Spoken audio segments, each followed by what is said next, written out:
kad dođem na posao, prvo si provjerim životinje, da vidim je sve u redu s njima.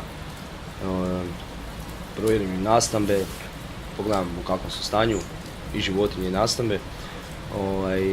I nakon toga idem srediti nastambe životinja, počistiti, promijeniti vodu i dati hranu koju dobivamo sad iz centralne kuhinje, gdje se priprema sva hrana za životinje u zoološkom vrtu.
Dio hrane koju ja pripremam je najviše zapravo za crvene pande.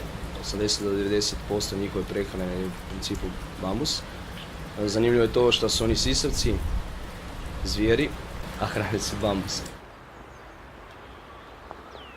Taj bambus uzgajamo sami, znači ljudi u zoološkom vrtu koji se bave hortikulturom.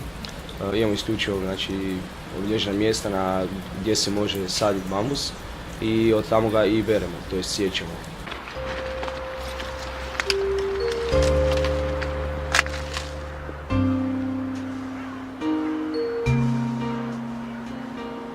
Osim toga imaju 2 obroka dnevno.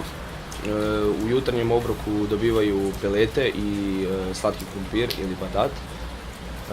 A kasnije, poslije podne, im dajemo malo slađe, to je voće, grožđe. Radimo i javno hranjenje, gdje timaritelj, ja ili kolega pričamo o neke zanimljivosti o pandama. Osim s pandama radim i sa prstenaste repnim lemurima. Njihova prehrana u zoološkom vrtu sastoji se od raznog povrća i voća. Tokom jutarnjeg hranjenja meniju se sastoji više od lisnatog povrća, kao što je kelj, kineski kupus, crveni radić, dok kasnije u drugom dijelu hranjenja, poslije podne, dobivaju brokulu, batat, slatki krumpir koji najviše vole, znači sladak. Dobivaju i pelete, to je dehidrirana hrana kojom dobivaju sve ostale potrebne hranjive tvari. Svaka vrsta životinje dobiva drugu vrstu peleta.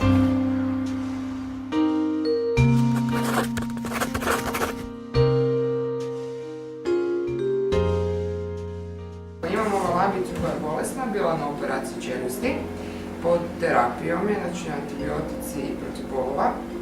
I za nju u principu imamo onda poseban meni. Sve moramo lagati, točno u gram.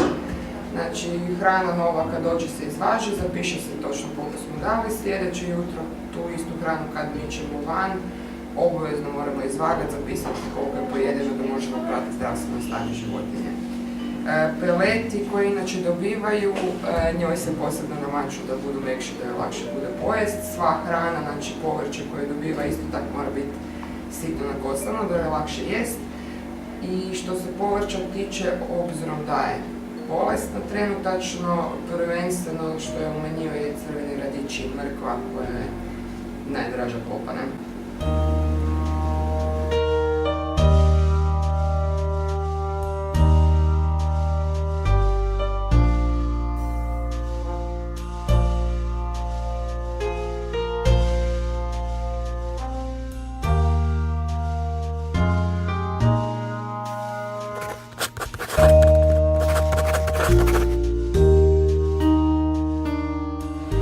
različite načine životinjama obogaćujemo njihov životni prostor sa raznim hranilinicama koje radimo.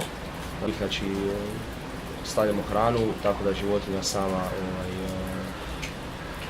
sama se mora malo potruditi da dođe do te hrane. Na primjer, možemo uzeti kutiju kartonsku, napuniti ju sa sjenom i u nju popikati grančice bambusa i u to sjeno ubaciti, na primjer, svježe voće, tipa grožđe, koje će zapravo potaknuti životinju da ona sama dođe do te hrane.